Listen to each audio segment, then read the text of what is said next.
Hello guys, welcome to clarity with Anshu. So हम start कर रहे हैं यूपीएससी का मोस्ट इंपॉर्टेंट सब्जेक्ट्स में से एक हमारा इकोनॉमिक्स। तो जो इकोनॉमिक्स है वो प्री प्लस मेंस दोनों में आता है और एक बहुत अच्छी वेटेज कैरी करता है। ठीक है, सो अब होगा क्या, जो हमारा GS3 है, स्पेशली जो GS3 है उसमें जो सब्जेक्ट्स है like economy, environment and disaster management and हमारा जो सिक्योरिटी एंड इंटरनेशनल अफेयर्स, ठीक है। तो इसमें से जो सब्जेक्ट है हमारा इकोनॉमी, हम इसको स्टार्ट कर रहे हैं। So first we will understand, हम इसमें अंडरस्टैंड करेंगे कि इसमें जो कीवर्ड्स हैं, ठीक है, जो आपको काम आएंगे जब हम हिंदू या फिर एक्सप्रेस न्यूज़पेपर पढ़ते हैं। तो हमें कभी कभी क्या होता है कि हमारे जो आर्टिकल ऊपर से निकल जाते हैं, ठीक है। तो वो कीवर्ड्स जो हमें न्यूज़पेपर समझने में हेल्प करेंगे, वो कीवर्ड्स जो हमें हेल्प करेंगे इकोनॉमिक्स को अंडरस्टैंड करने में, ठीक है।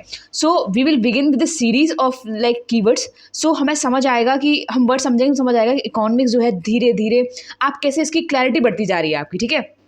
सो stay tuned, we will come with soon with part 1 and we will start with keywords and that will help you for sure for your newspaper reading as well as for conceptual understanding. Till then, take care. Today is part 1 and आज हम सीखेंगे कि inflation होता क्या है। हम एकदम basic start करेंगे, इन्फ्लेशन होता क्या है। इन्फ्लेशन एक तरह का रेट होता है, ये एक तरह का रेट होता है जो बताता है कि जो जनरल प्राइस है, general price of a commodity, like for example जो हमारे गुड्स एंड सर्विसेज हैं उनकी जो जनरल प्राइस है वो इंक्रीज हो गई है। जिससे क्या हुआ कि हमारी जो परचेजिंग पावर है वो कम हो गई है। हमारे जो मनी की जो वैल्यू है वो भी कम हो गई है। फॉर एग्जांपल इसका मतलब ये हुआ कि पहले अगर कुछ चीज़ खरीदने के लिए मुझे 100 रुपये देने पड़ते थे, तो मुझे अब 110 रुपये देने पड़ रहे हैं। और ये मैंने बोला ये रेट है, तो ये रेट क्यों बोला? रेट का मतलब है कि अभी चेंज कितना आया, 10 रुपये का चेंज आया, पहले कितना था 100 रुपये, परसेंटेज का 100, तो इसका मतलब है कि 100 रुपीज़ का जो है परसेंटेज में चेंज आया। That is called inflation. और इन्फ्लेशन का मतलब ये नहीं होता है कि आप एक गुड और सर्विसेज को उठा के देखेंगे, नहीं। गुड्स इन्फ्लेशन जब करते हैं, चेक करते हैं, तो हम क्या करते हैं, एक बास्केट होता है, उसमें हम गुड्स एंड सर्विसेज को रख के देखते हैं, फिर हम चेक करते हैं कि वो बास्केट जो पहले 100 रुपये की आ रही थी, क्या वो अब भी 100 रुपये की आ रही है, 110 रुपये की आ रही है। और हम इन्फ्लेशन चेक कैसे करते हैं? हम जब आप सुनते हो न्यूज़पेपर में इन्फ्लेशन इन्फ्लेशन इन्फ्लेशन, जैसे फॉर एग्जांपल अभी जुलाई चल रहा है, जुलाई 2026, तो जो इस महीने का जो इन्फ्लेशन है ना, वो हम बेस से ना चेक करके हम क्या करते हैं, हम जो है जुलाई 2025 से चेक कर रहे थे, तो पता चलता है कि हाँ भाई इन्फ्लेशन बढ़ गया है। तो this is basics about inflation. Now बात करने वाले बहुत ही कॉमन से कॉन्सेप्ट स्टॉक वर्सेस फ्लो, जो कि न्यूज़ में बहुत आसानी से देखने को मिल जाता है। तो हम अगर बात करें स्टॉक वर्सेस फ्लो में, क्वांटिटी मेजर, जो स्टॉक होता है वो पर्टिकुलर पॉइंट ऑफ टाइम या at a point of time पे हम उसको मेजर करते हैं, और फ्लो को हम over point of time measure करते हैं। स्टॉक के अंदर कोई भी टाइम पीरियड इन्वॉल्व नहीं होता है, फ्लो के अंदर एक टाइम पीरियड इन्वॉल्व होता है। फॉर एग्जाम्पल अगर मैं बात करूँ कि मेरी जेब में कितने पैसे हैं, तो स्टॉक है। फ्लो मेरी सैलरी कितनी है, तो एक फ्लो कॉन्सेप्ट हो गया।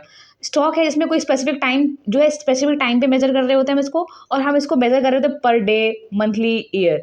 ये स्टॉक है, एक फ्लो ये स्टैटिक कॉन्सेप्ट है। अगर कोई मुझसे पूछे कि आज आपने कितनी रोटी खाई, तो मैंने अभी आपने कितनी रोटी खाई, मैंने 4 रोटी खाई। डायनेमिक मतलब आपने पूरे दिन में कितनी रोटी खाई, तो ये एक डायनेमिक है, मतलब बदलता रहता है, ठीक है। अब इसका एग्जांपल हो जाएगा जैसे मेरी वेल्थ, कि मेरी वेल्थ कितनी है। फॉर एग्जांपल 2 करोड़ 4 करोड़ मेरी वेल्थ है, मेरे पास कितनी कैपिटल है, ठीक है। मतलब मान लो कि मेरे पर्स में कितने पैसे हैं, मनी सप्लाई, एक इकोनॉमी के अंदर कितनी मनी सप्लाई है, तो वो एक स्टॉक कॉन्सेप्ट हो गया। लेकिन अगर पूछे कि आपकी इनकम कितनी है, इनकम हम बेसिकली कैलकुलेट कर रहे होते हैं कि साल में कितनी है, महीने में कितनी है, हमारा एक्सपेंडिचर कितना है साल का, महीने का, मेरी सेविंग्स कितनी है साल की, महीने की, मेरी इन्वेस्टमेंट्स कितनी है, हम ऐसे बात कर रहे होते हैं। तो अगर मैं बात करूँ एक छोटे से एक पॉइंट में कहना चाहूँ, तो स्टॉक होता है वो एक स्नैपशॉट होता है, मतलब कि एक ट्रेलर होता है मूवी का, ठीक है। और जो हमारा फ्लो होता है वो एक मूवी की तरह होता है। रियल वर्सेस नॉमिनल फ्लो के बारे में, तो अगर हम बात करें जो रियल फ्लो है और नॉमिनल फ्लो मेजर कैसे, flow measure in terms of goods and services and nominal का मतलब होता है मनी। अगर गुड्स एंड सर्विसेज का सिर्फ फ्लो होगा तो हम रियल की बात कर रहे हैं, अगर नॉमिनल में सिर्फ मनी मतलब goods and services plus money का भी फ्लो होता है, ठीक है। तो यहाँ पे ध्यान रखने वाली बात है, इसका नेचर कैसा होता है, फिजिकल मूवमेंट होता है यहाँ पे रिसोर्सेज का और प्रोडक्ट का, और यहाँ पे मॉनेटरी पेमेंट होती है goods and services and for the using factor of production. Factor of production मतलब होता है क्या आप दे रहे हो कि आपने गुड्स जो सॉरी आपने लैंड, लेबर, कैपिटल का यूज़ करा है, उसके बदले में आप उनको पेमेंट दे रहे हो, जैसे वेज, रेंट, इंटरेस्ट। और ये इंक्लूड क्या करता है यहाँ पे goods and services, factor of services, मतलब आपने लैंड यूज़ करा, आपने लेबर यूज़ करा, आपने कैपिटल यूज़ करा, लेकिन आपने यहाँ पे पेमेंट भी करी है उस चीज़ की, ठीक है। डायरेक्शन क्या होता है, प्रोड्यूसर्स हैं वो हाउस होल्ड के पास जाते हैं, और हाउस होल्ड जो है उनको फैक्टर ऑफ सर्विसेज देते हैं, लैंड, लेबर, कैपिटल प्रोवाइड करते हैं फिर, ठीक है। यहाँ पे क्या होता है, जो हाउस होल्ड्स होते हैं वो फर्म्स के पास जाते हैं, उनसे गुड्स एंड सर्विसेज खरीदते हैं, और फर्म बदले में उनसे फैक्टर ऑफ इनकम, उनको फैक्टर ऑफ इनकम देता है, जैसे वेजेस, रेंट, इंटरेस्ट, ये सब चीज़ें, ठीक है। इसको हम फ्लो, फिजिकल फ्लो भी कहते हैं और इसको हम मनी फ्लो कहते हैं। इसका एग्जांपल है कि आप एक ब्रेड शॉप दुकान पे गए, आपने बोला हमें ब्रेड चाहिए, तो कंज्यूमर ने ब्रेड खरीदा, दैट इज रियल फ्लो, ठीक है। अगर मैंने कहा कि ब्रेड, आपने ब्रेड खरीदा, आपने ब्रेड के बदले पैसे दे दिए, तो that is money flow, that is nominal flow basically, ठीक है। सो आई होप अब आपको बेसिक्स क्लियर हो गए हो, अब कभी आपको दिक्कत नहीं आएगी। सो हम अंडरस्टैंड करेंगे कि फैक्टर इनकम क्या होती है और ट्रांसफर इनकम क्या होती है। बहुत यूजली मैं देखने को मिलती है न्यूज़पेपर के अंदर। आज समझते हैं क्या होता है। फैक्टर इनकम का मतलब होता है जब फैक्टर ऑफ प्रोडक्शन, क्या होता है फैक्टर प्रोडक्शन का मतलब होता है लैंड, लेबर, कैपिटल, एंटरप्रेन्योरशिप। जब आप ये प्रोवाइड कर रहे होते हो किसी को, तो आपको इसके एक्सचेंज में लैंड के बदले आपको मिल रहा होता है यहाँ पे क्या, लैंड के बदले में आपको रेंट, और आपको लेबर के बदले यहाँ वेजेस मिल रहा होता है, कैपिटल के बदले आपको इंटरेस्ट मिल रहा होता है, और एंटरप्रेन्योर के बदले आपको यहाँ पे प्रॉफिट मिल रहा होता है, ठीक है। मतलब आपने उसके बदले में कुछ दिया है, इसके बदले आपको कुछ मिल रहा है, ठीक है। आपने अपनी लैंड, लेबर, कैपिटल कुछ भी दिया, तो आपको बदले में उसके क्या मिला। फैक्टर इनकम का मतलब होता है जहाँ पे आपने कोई भी फैक्टर ऑफ प्रोडक्शन जो है वो इन्वॉल्व ही नहीं है यहाँ पे। मतलब ना आपने लैंड दिया, ना कोई कैपिटल दी, ना कोई कुछ भी नहीं दिया है आपने। यहाँ पे जो आपको मिलेगा वो बेसिकली क्या होता है, यहाँ पे जो आपको रेमिटेंसेस मिलती हैं, रेमिटेंसेस हो गए या कोई गिफ्ट हो गया, कोई ग्रांट हो गई जो आपको मिलती है, मतलब जिसके बदले आपने कुछ भी नहीं करा, फ्री फंड का पैसा है, ठीक है। तो फैक्टर इनकम जहाँ पे आपने बदले में कुछ दिया है, ट्रांसफर पेमेंट में मतलब है जिसमें आपको बदले में कुछ भी नहीं दिया है, ठीक है। अब आपके लिए क्वेश्चन है जो प्रीलिम्स पे आपकी मतलब आप प्रीलिम्स में आ सकता है, या तो हो सकता है आपकी अंडरस्टैंडिंग को एनहांस करेगा। क्वेश्चन है कि कोई गवर्नमेंट सर्वेंट है, गवर्नमेंट सर्वेंट को अगर रिटायरमेंट के बाद अगर उनको पेंशन मिल रही है तो कौन सी इनकम है, पहला क्वेश्चन। दूसरा इनकम ये है, जैसे मान लीजिए गवर्नमेंट की कोई स्कीम है, नेशनल पेंशन स्कीम, उसमें एक इंडिविजुअल को है जब पेंशन मिल रही है, ठीक है, पेंशन मिल रही है, तो वो कौन सी इनकम है। So give the answer of this question in the comment section. Policy क्या होती है और फिजिकल पॉलिसी क्या होती है। तो फिजिकल पॉलिसी का मतलब होता है जहाँ पे गवर्नमेंट इन्वॉल्व होती है, और मॉनेटरी पॉलिसी का मतलब होता है जहाँ आरबीआई गवर्नमेंट, जहाँ पे आरबीआई इन्वॉल्व होती है, ठीक है दोनों ही चीज़ें। यहाँ पे गवर्नमेंट है, यहाँ आरबीआई है। तो जो गवर्नमेंट है वो फिजिकल पॉलिसी मतलब क्या, इसमें दिखाते हैं कि गवर्नमेंट की इनकम कितनी होगी, गवर्नमेंट के एक्सपेंडिचर क्या क्या होगा, वो सब इसमें दिखता है। जो गवर्नमेंट की फिजिकल पॉलिसी है कहाँ से रिफ्लेक्ट होती है, तो गवर्नमेंट पब्लिश करती है अपना बजट, जो कि प्रेजेंट करा जाता है 1 फेब को। हर साल जो 1 फेब आती है वहाँ पे गवर्नमेंट अपना बजट प्रेजेंट करती है, ठीक है। तो वो वहाँ पे गवर्नमेंट की फिजिकल पॉलिसी देखने को मिलती है हमें, जहाँ पे इनकम और एक्सपेंडिचर गवर्नमेंट के दिखाए जाते हैं। अब होता क्या है, जो बजट वर्ड है ना वो हमारे कॉन्स्टिट्यूशन में मेंशन नहीं है। ये इसका ये हमारा प्रीलिम्स का PYQ है। जो कॉन्स्टिट्यूशन है ना उसमें ये जो वर्ड है बजट वो मेंशन नहीं है। तो बजट जो है मेंशन नहीं है, तो एक्चुअली मेंशन क्या है, तो अकॉर्डिंग टू आर्टिकल 112 हमारे कॉन्स्टिट्यूशन में मेंशन है एनुअल फाइनेंशियल स्टेटमेंट। ये वर्ड हमारे कॉन्स्टिट्यूशन में मेंशन है, नॉट बजट, ठीक है। अब आरबीआई आता है, तो आरबीआई का क्या रोल होता है, आरबीआई रेगुलेट करता है थ्रू मॉनेटरी पॉलिसीज। इन्फ्लेशन अगर बढ़ गया तो इसको कम कैसे करना है, ठीक है। लोन्स पे जो है रेट्स कितने देने हैं, लोन के जो रेट्स हैं वो कब कम करने हैं, कब ज़्यादा करने हैं, मार्केट में कितनी लिक्विडिटी रखनी है, मतलब related to economy, related to money, जितना भी कुछ होगा वो आरबीआई देखता है, ठीक है। So this is the concept, I hope समझ। आज हम जानने वाले बहुत बेसिक सा डिफरेंस एसेट और लाइबिलिटी, जो कि न्यूज़पेपर में आए दिन आता रहता है, ठीक है। तो एसेट का मतलब, लाइबिलिटी का मतलब आज की तरफ क्लियर हो जाएगा। एसेट का मतलब होता है कोई ऐसी चीज़ जो मुझे इनकम अर्न करके दे रही है, या तो वो आने वाले फ्यूचर में उसको बेच के मुझे कुछ पैसा मिलेगा, ठीक है, या तो वो मुझे कुछ इनकम कमा के दे रही है, या तो आने वाले टाइम में उसको बेच के मुझे कुछ पैसा मिलेगा। एग्जाम्पल, जैसे मान लीजिए एक मेरी फैक्ट्री है, मशीनरी है, वो प्रोडक्शन कर रही है, ठीक है, तो मेरे लिए क्या है, एसेट है। मेरे पास एक कार है फॉर एग्जाम्पल, ठीक है, मेरे पास एक कार है ना, और अगर वो पुरानी हो गई है, मैंने उसको बेच दिया, उसको बेच के मुझे कुछ पैसा मिला, that is asset for me, ठीक है। अब हम बात करते हैं लाइबिलिटी। मेरे मतलब मेरे ऊपर कर्ज है, वो मेरा कर्ज है, मेरे ऊपर कर्ज है, मेरे ऊपर कर्ज है मतलब लोन एक तरह का, ठीक है, जो आने वाले टाइम में जिसको मुझे पे ऑफ करना पड़ेगा, जिसको मुझे आने वाले टाइम में किसी न किसी को पे ऑफ करना पड़ेगा। लाइबिलिटी है मेरी कि मुझे आने वाले टाइम में मेरा लोन है, पे करना पड़ेगा। फॉर एग्जाम्पल, जैसे बैंक से मैंने 5 करोड़ का लोन ले रखा है, अब आने वाले टाइम में मुझे उसको पे ऑफ करना पड़ेगा, तो वो मेरे लिए हो गई एक लाइबिलिटी हो गई, ठीक है। अब आपके लिए क्वेश्चन है, मेरे पास एक सेकेंड हैंड कार थी, ठीक है, वो बिक नहीं रही है, वो कबाड़ा हो चुकी है, एकदम कबाड़ा, ठीक है, मेरे घर में पड़ी हुई है। बताइए वो मेरे लिए क्या है, एसेट है या लाइबिलिटी है। दूसरा है, फॉर एग्जांपल मान लीजिए आप, मेरे पास एक फैक्ट्री में एक जो है मशीनरी है, ठीक है, वो मैंने खरीदी है लोन पे। जो पैसा है वो मैंने अभी तक पे ऑफ नहीं करा है, तो बताइए लोन मेरे लिए क्या है, ठीक है। और सबसे बड़ी बात है ये हमारे काम क्या आएगा, एसेट लायबिलिटी हम क्यों पढ़ रहे हैं, हमारे काम क्यों आएगा। सबसे बड़ी बात तो ये है कि हमारे न्यूज़पेपर में काम आएगा। दूसरा, जब हम बैलेंस ऑफ पेमेंट पढ़ेंगे तब हमारे सबसे ज़्यादा यूज़ में तब आएगा, क्योंकि जहाँ पर हम फिर बात करते हैं रिसिप्ट, रेवेन्यू रिसिप्ट के बारे में, रेवेन्यू एक्सपेंडिचर के बारे में, तब वहाँ पे हमारे और कैपिटल रिसिप्ट वगैरह आती हैं, कैपिटल एक्सपेंडिचर के बारे में हम बात करेंगे, तब हमारी ये एसेट लायबिलिटी वाला कॉन्सेप्ट बहुत काम आएगा। आई होप आपको समझ आ गया होगा। स्पेंड करेंगे कि टैक्स, ड्यूटी और फीस तीनों में डिफरेंस क्या होता है। पहले समझते हैं बेसिक सा कॉन्सेप्ट, क्विड प्रो क्यू। इसका मतलब होता है गेट रिटर्न समथिंग, मतलब जिसके बदले को कुछ मिलेगा। तो अगर मैं बात करूँ टैक्स की, तो टैक्स एक तरह का कंपल्सरी पेमेंट है, एक तरह का कंपल्सरी पेमेंट है टू गवर्नमेंट, ठीक है। मतलब अगर एक आपने कोई पैसा अर्न किया है तो आपको गवर्नमेंट को पे करना पड़ेगा, इसके बदले आपको कुछ भी रिटर्न में नहीं मिलता है। जैसे इसका मतलब हो गया नो क्विड प्रो क्यू, मतलब टैक्स एक तरह का नो प्रो क्यू है। इसका मतलब ये हो गया कि आपको टैक्स के बदले में कुछ नहीं मिलता है, ठीक है। ड्यूटी भी एक तरह का टैक्स ही है, जिसके एक तरह का टैक्स है जो कि बेसिकली हम इसको इम्पोज करते हैं हमारे गुड्स पे।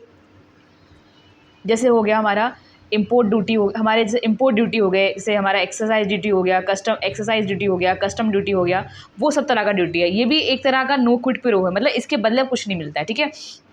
अगर मैं बात करूँ फीस, एक ऐसा फीस जो हम गवर्नमेंट को या तो किसी प्राइवेट सेक्टर को पे कर रहे होते हैं, और ये एक तरह का क्विड प्रो होता है, क्विड प्रो क्यू। इसका मतलब होता है कि आपको इसके रिटर्न में कुछ मिलेगा, मतलब फीस के बदले। जैसे मान लीजिए आपने गवर्नमेंट में आपने अप्लाई किया लाइसेंस के लिए, तो ठीक है, आपने लाइसेंस फीस दी, तो आपको बदले में क्या मिलेगा, आपको लाइसेंस मिलेगा। जैसे आप मान लीजिए आप किसी इंस्टीट्यूट में आपने फ़ीस पे करी, वहाँ पे आप यूपीएससी की कोचिंग लेने गए, कि आप किसी भी एग्जाम के लिए आप कोई कोचिंग लेने गए किसी इंस्टीट्यूट में, आपने वहाँ फीस पे करी, तो आपको वहाँ बदले में आपको क्या मिलेंगी, सर्विसेज मिलेंगी, ठीक है। तो एक बार हम इसको कंसाइज कर लेते हैं चीज़ों को। टैक्स का मतलब है कि अगर आपने पे किया, इसके बदले आपको कुछ नहीं मिलेगा। ड्यूटी एक तो सेम एक तरह का टैक्स है, ये भी एक तरह का, इसके बदले कुछ नहीं मिलेगा। फीस, यहाँ पे आप अगर आप फीस पे करोगे तो उसके बदले आपको कुछ ना कुछ मिलता है, ठीक है। तो आई होप अब आपको कोई कन्फ्यूजन नहीं रहा होगा ड्यूटी टैक्स फीस में क्या कन्फ्यूजन होता है। I hope now it's clear. तो समझेंगे टैक्स क्या होता है आखिर में। तो टैक्स है ना, दो तरह का होता है, एक होता है डायरेक्ट टैक्स और एक होता है इनडायरेक्ट टैक्स।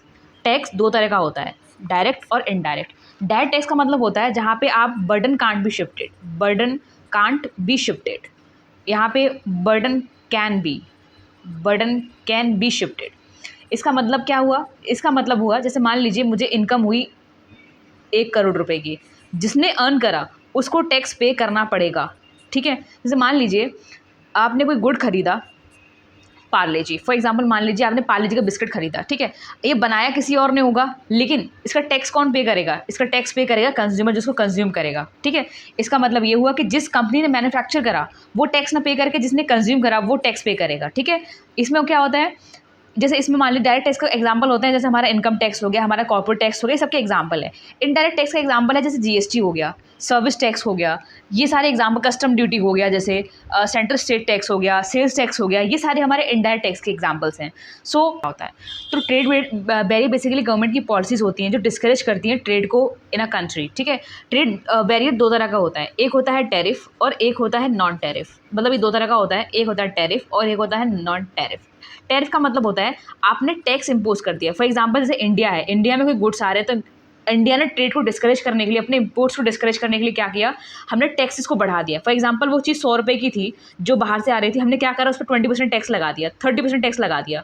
तो हमने क्या करा, उसका टैक्स बढ़ा दी, तो जब इंडिया में आई तो 130 रुपीज़ की वो हो गई चीज़। इसका मतलब हमने क्या करा, टैक्स बढ़ा, इसका मतलब होगा टैरिफ, ठीक है। नॉन टैरिफ का मतलब होता है जब हम क्वालिटी और क्वांटिटी पे जब रिस्ट्रिक्शंस लगा देते हैं। क्वांटिटी मतलब होता है कोटा, जब हम रिस्ट्रिक्शंस लगा देते हैं तब हम उसको बोलते हैं नॉन टैरिफ। क्वालिटी का मतलब होता है कि हमने मना कर दिया कि नहीं, आपके जो गुड्स हैं भाई साहब वो है ना अप टू डेट नहीं है। मतलब जैसे फॉर एग्जांपल रिसेंट एग्जांपल आपने देखा होगा, जैसे जापान था, जापान ने क्या करा था, हमारे इंडिया के जो बहुत फेमस मैंगोज हैं उनको मना कर दिया था अपने जापान में लेने से, इनको इम्पोर्ट करने से, ठीक है। तो उन्होंने क्वालिटी रिस्ट्रिक्शंस लगाई, हमारे पर क्वालिटी लगाई, क्वालिटी की वजह से उन्होंने हमारे जो ट्रेड था उसको मना कर दिया था, ठीक है। तो वो एक तरह का हो गया क्वालिटी। क्वांटिटी का मतलब होता है कोटा। जैसे मान लीजिए हमारे पास इंपोर्ट होके आए 100 यूनिट किसी चीज़ के, ठीक है, पर हमारे इंडिया वाले बोलते हैं नहीं नहीं भाई हम 100 यूनिट नहीं लेंगे, हम तो भाई 50 यूनिट ही है ना जो इम्पोर्ट करने देंगे, ठीक है। तो इसका मतलब हमने क्वांटिटी, सिर्फ क्वांटिटी का इम्पोर्ट करा। आई होप क्वालिटी, क्वांटिटी और टैक्सेस वाला टैरिफ नॉन टैरिफ सब समझ में आ गया होगा। सो अभी हमने समझा कि ट्रेड वेरियस क्या होते हैं, ठीक है। अब हम समझेंगे कि लोन और कंसेशन लोन में क्या फ़र्क होता है। कंसेशनल लोन, ठीक है। तो अब लोन्स का मतलब होता है ऐसे लोन्स जो हमें मार्केट रेट पे जो है, मार्केट जो रेट होता है, मार्केट रेट ऑफ इंटरेस्ट होता है, हमें उस पे उसको पे ऑफ करना होता है। कंसेशनल रेट्स वो होते हैं जिन पे रेट्स थोड़ा कम होता है, यूजुअली जैसे सॉफ्ट, जिसको हम सॉफ्ट लोन भी कहते हैं, मतलब जिसकी जो मार्केट रेट है उससे थोड़ा कम। तो जैसे मान लीजिए मार्केट में रेट चल रहा था 10% और हमें जो है जैसे WTO IMF ने हमें लोन दे दिया 2% पे, ठीक है। तो ये तरह का सॉफ्ट लोन का मतलब हम इंटरेस्ट तो पे कर रहे हैं बट हम थोड़ा कम पे कर रहे हैं। इसका मतलब हो गया कि जैसे मान लीजिए मार्केट में था 10% और हमें 10% पे पे ऑफ करना पड़ रहा है, ठीक है।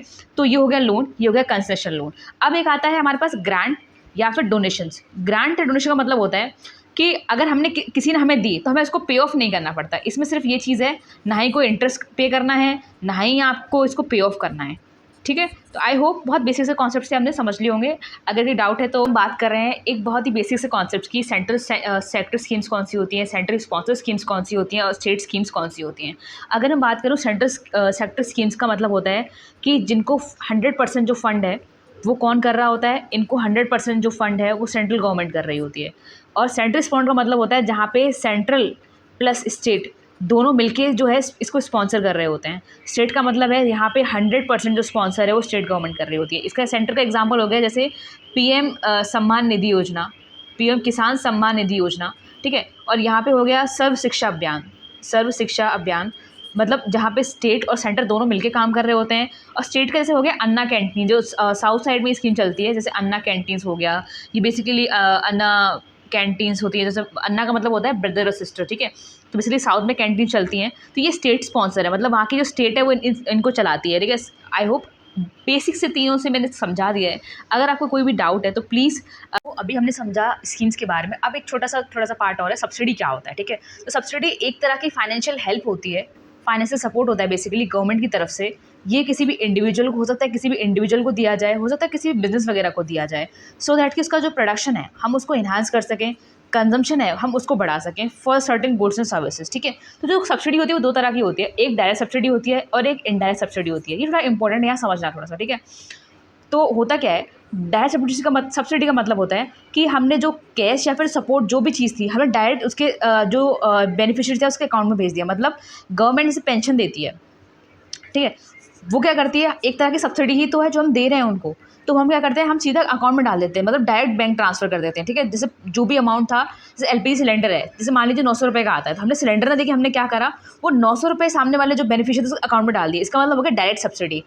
इनडायरेक्ट सब्सिडी का मतलब होता है कि जैसे फॉर एग्जांपल मान लीजिए PDS, ठीक है। PDS में जो अब तो खैर फ्री मिलने लग गया, जैसे मान लीजिए एग्जांपल ले लेते हैं कि जो PDS में राशन आता है ना, वो आता है 2 रुपये का, 5 रुपये का, 3 रुपये किलो का, ठीक है। लेकिन उसकी एक्चुअल कॉस्ट कितनी है, 50 रुपये, 30 रुपये, 20 रुपये। लेकिन गवर्नमेंट क्या कर रही है, आपको उसको इतने रुपये में दे रही है, तो बीच का जो पैसा था गवर्नमेंट क्या सब्सिडी में दे रही है, ठीक है। तो ये होती है इनडायरेक्ट सब्सिडी, मतलब जिसमें से कुछ हेल्प गवर्नमेंट कर देती है, कुछ आपको पे करना होता है, ठीक है। तो आई होप आप समझ आ गए बेसिक सा concept. So stay tuned for the part 11। Till then take care, bye bye.